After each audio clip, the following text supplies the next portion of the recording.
Hello and welcome to India's World. The Taliban have occupied center stage in Afghanistan again. They've opened a political office in Doha, the capital of Qatar. America is going to start peace talks with them as they prepare to withdraw from Afghanistan by March 2014. The Taliban opened their office with a flag which was the flag of the old Taliban regime of the 90s, and they called themselves the Islamic Emirate of Afghanistan. This angered Kabul no end. After protests from President Karzai, the flag was removed, the signboard was removed, but the High Council, the High Peace Council of Afghanistan, which was supposed to go to Doha, cancelled its visit. Will these peace talks really take off? What will be the outcome of these peace talks, and what would they mean for India? To discuss and answer all these questions, I have with me a very distinguished panel. I have with me Ambassador M.K. Rasgotra, India's former Foreign Secretary, a formidable diplomat and strategic thinker. Welcome, sir, for coming on television after such a long time. And we have with us Mr. D.C. Pathak. He's the former Director of Intelligence Bureau. He was also the Chairman of the Joint Intelligence Committee and a member of the National Security Council Advisory Board. And we have my old friend, Ambassador T.C. Rangachari, India's ambassador to Germany, France, and also you spent 5 years in Pakistan as India's Deputy High Commissioner. You know the region well, and you're currently the Director of Academy of International Studies at Jamia Millia Islamia. So welcome, gentlemen, to this conversation. Let me begin with you, Ambassador Rasgotra. What is the significance of the Taliban opening their political office in Doha? Does it mean that the US is setting them up as a government in exile? And what does it do to the legitimacy of the regime of Hamid Karzai in Kabul? See, first of all, I think the center stage in Afghanistan still belongs to Karzai. Americans want to get out. That is an objective with which I have great sympathy. But I think they are going about it the wrong way. They should be talking not to these fellows and talking to them in Doha. They should be talking to the Pakistanis, to Pakistan military, ISI. So I remain very skeptical about the likely outcome of these talks. But as I said, if this, unlikely in my view, facilitates the Americans to go out of Afghanistan with a decent face, well, I'll welcome that. But as I said, I'm skeptical about the outcome. So Pathak, your organization has helped India deal with several insurgencies.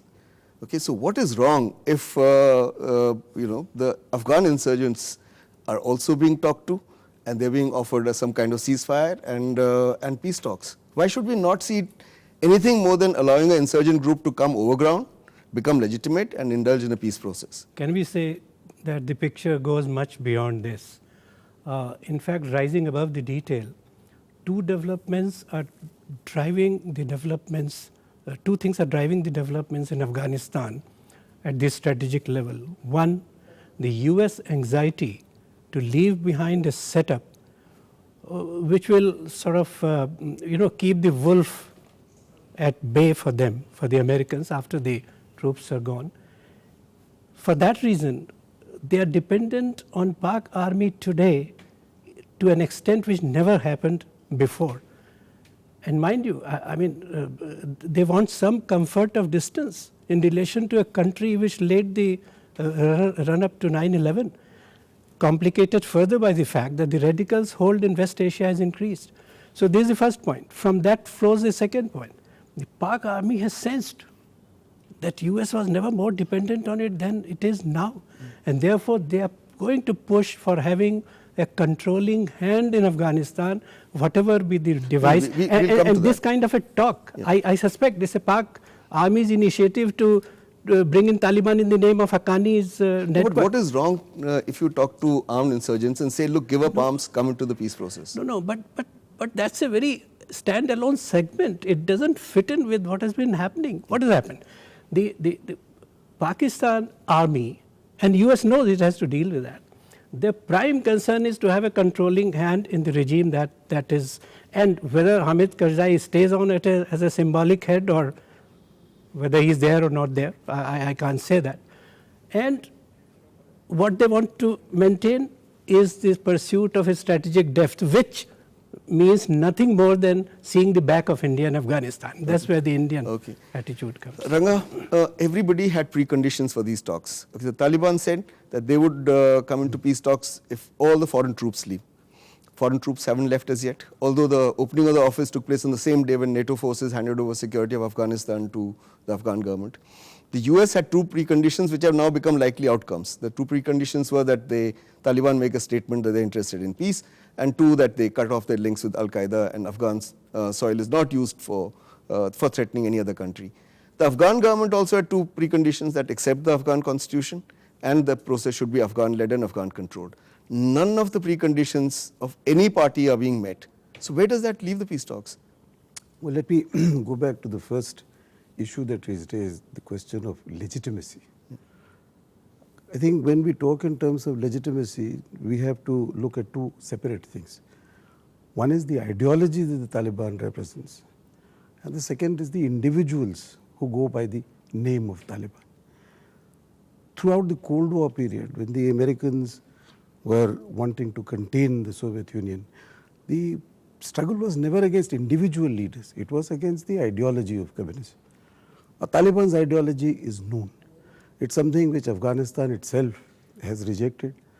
Pakistan is very, very uncomfortable with it because domestically it is affecting the situation there.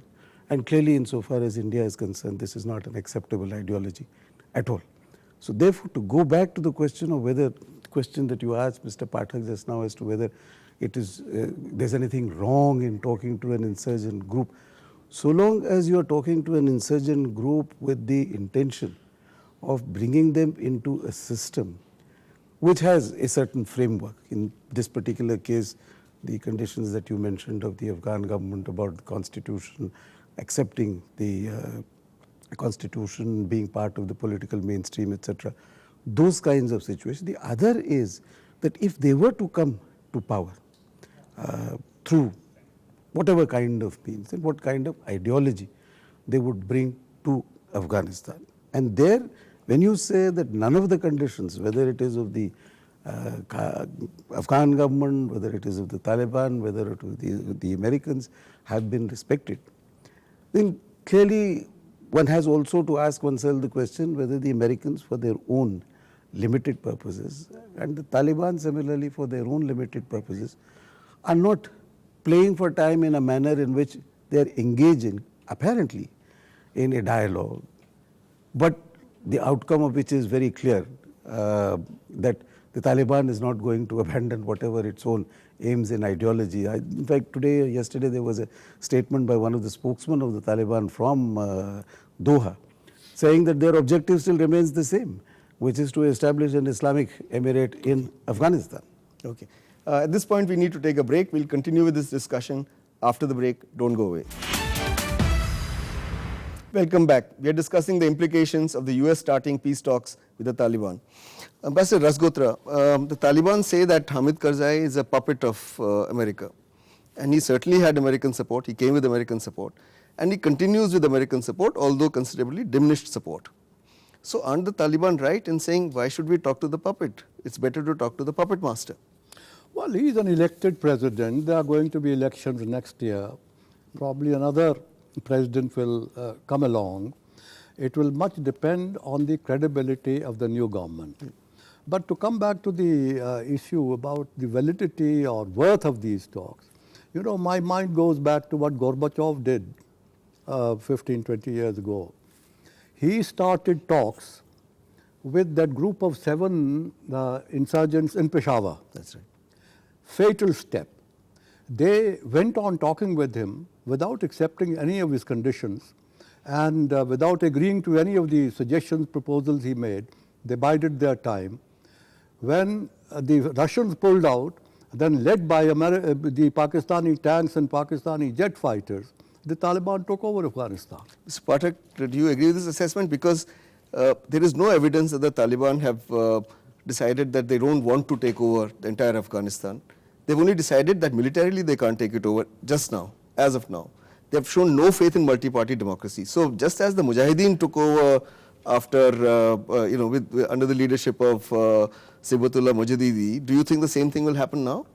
You know, it would be unrealistic to expect anything else from Taliban. And let me say, what has happened at the end of 10 years of war on terror in this belt called Pak-Afghan, because if you're discussing Afghan, you have to Afghanistan, you have to discuss Pak-Afghan, like Mr.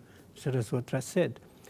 The polity there is now in a three-way divide. And howsoever American analysts minimize it, one of the three is now the Islamic radicals who have entrenched themselves. And you saw the results of the Northwest Frontier Province and the Baluchistan. These two gentlemen who scored victory, they did it because they got some support, because they were totally anti-US, which is the basic character of Taliban Al-Qaeda link, because they represent a thinking which is historical, political, ideological.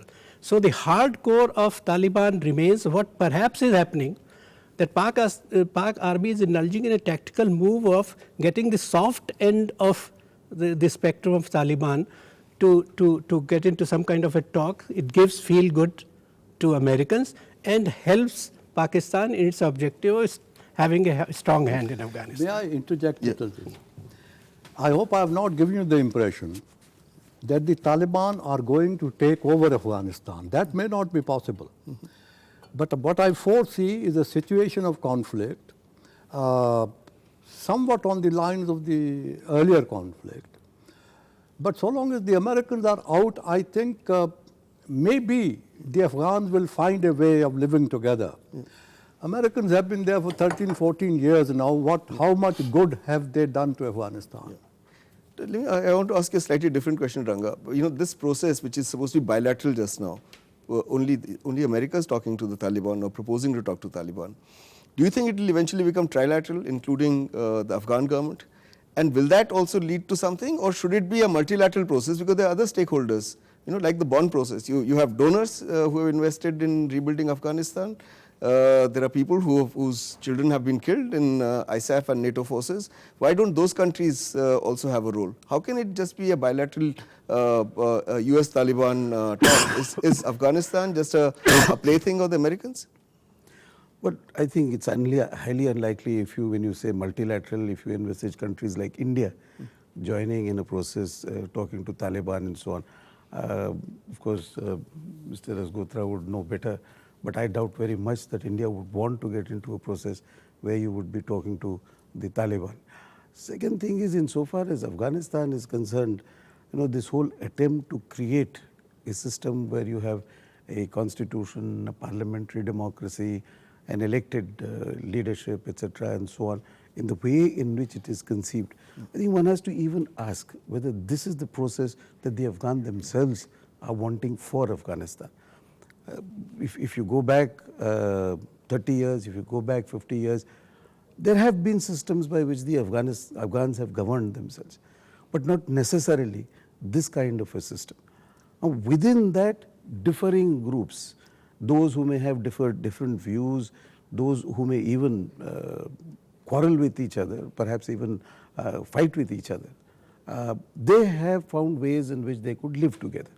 Now, this is a very new situation in the last 20 plus years. You mean democracy is a new situation? Democracy plus also anti-democratic forces who have sought to impose an ideology on Afghanistan which is not really indigenous. Of course, you know, we talk about Al-Qaeda and so on, but 9/11 had nothing to do with Afghanistan. The people who were involved in 9/11, there was not one single Afghan involved in that. And if you see what the Americans themselves are saying, they are not today saying that Al-Qaeda has any kind of strength at all to repeat the kind of thing which happened in 2001. So if the Taliban is going to be looking for it, and Taliban had, even when it was in power, had very limited objectives in Afghanistan. There is this famous, perhaps not so well known in India, but this famous incident when India conducted its nuclear tests. Mullah Omar actually welcomed it. And then the Pakistanis had to go and say, what are you doing? And then they had to, say that they had to add certain caveats and so on. But otherwise, they have been very, very looking internally. They are not looking at the external world. But the ramifications of what they did within Afghanistan, if that is allowed to continue, that becomes a major problem for neighbors. Okay, we need to take a break. I'll come back to you, sir. We need to take a break at this juncture. We'll continue with this discussion. We'll go to Mr. Pathak after the break. Don't go away. Welcome back. We're discussing the implications of America starting peace talks with the Taliban in Doha. Mr. Pathak, you wanted to say something. You referred to multilateralism in the context of Afghanistan. May I remind you that President Obama, his only visit he made to Afghanistan, he used a call of geopolitical pluralism. And we never heard of that afterwards. So that little opening which India would have hoped to have is in its place. But whenever there is a kind of a messy withdrawal, and whatever will be left behind, the imprint of hold of Pak army has to be reckoned with. Yeah. We're coming to Pakistan. We'll have a separate discussion on that in a minute. Right. I wanted to ask you, Mr. Rasgotra, do you think any of the people who are proposing these peace talks have a complete end picture in mind of what would happen in Afghanistan at the end of these peace talks? I think they are utterly, totally confused. The American objective at the moment is to get out. Yeah. An objective with which I have sympathy. But I think to ignore Kabul in any kind of talks process and to leave out the Pakistan's potential future role and present role, I think these are grave mistakes. Ranga, do you think in their eagerness to pull out, the Americans have struck a bargain with Pakistan and without bothering about the collateral damage that might happen to the region? Well, I think as far as Pakistan is concerned, we need to take into account the changes that have taken place. Nawaz Sharif has just won the election and is a very different Nawaz Sharif from Nawaz Sharif of the past. Pakistan Army itself, the chief, he has said that terrorism, the kind of terrorism that TTP and others pose for Pakistan, that internal security threat is a bigger threat than India is. So this is changed circumstances as compared to what it was, let's say, 20 years ago, when, as Mr. Rasgotra was saying earlier, the Pakistan Army helped the Taliban come to power in Afghanistan. I think today you would probably, in the eventuality of once the Americans withdraw and the Karzai government or whoever the successor government is unable to maintain law and order, and if at all one has the kind of repeat of a situation as we had post the Soviet withdrawal when Najibullah was president of Afghanistan, I doubt very much that Pakistan would find it to its advantage to help these elements, the Taliban elements. And under the kind of new approach that Nawaz Sharif has been articulating, I would expect that to be true to that. Actually, do you agree with Pakistan and Afghanistan? Because he's saying something quite different from what you were saying. What you were saying was that ultimately strategic advantage will go to Pakistan, will accrue to Pakistan, in effect because the Western powers will never revert back to a combat role in Afghanistan. So they leave Afghanistan to Pakistan and therefore advantage Pakistan. May I say that we have a better idea of what is happening around us than the Americans have. And don't forget that the Pakistan never had any problem with Taliban before 9/11. They sent Taliban there, they recognized the Taliban, they were the only one along with UAE to do that. So they will find a way of giving some political space to Taliban.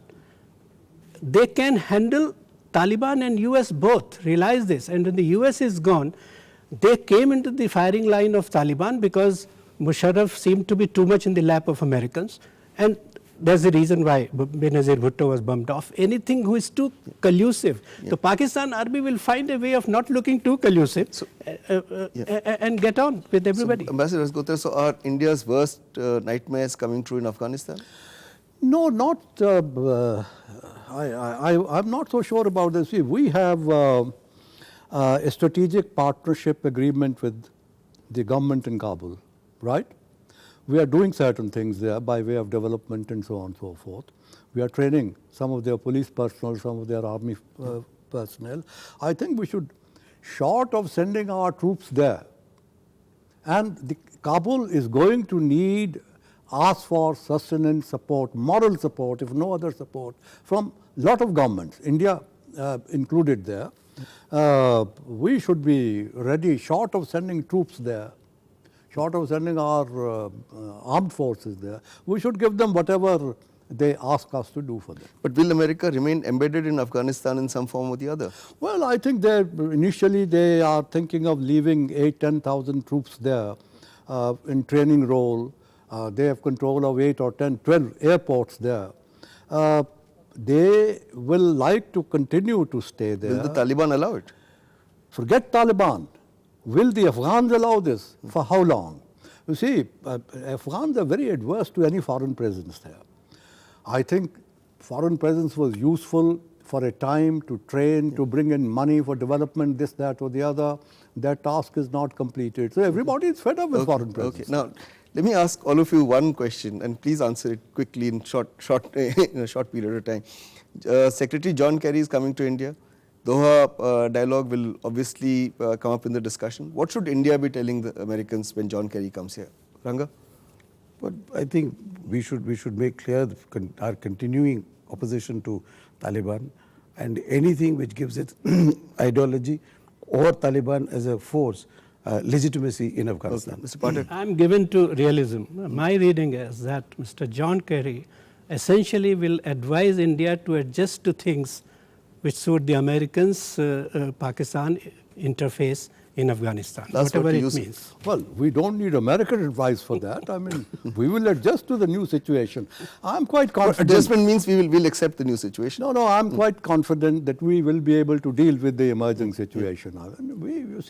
We very often underestimate our own wisdom and our power. Okay.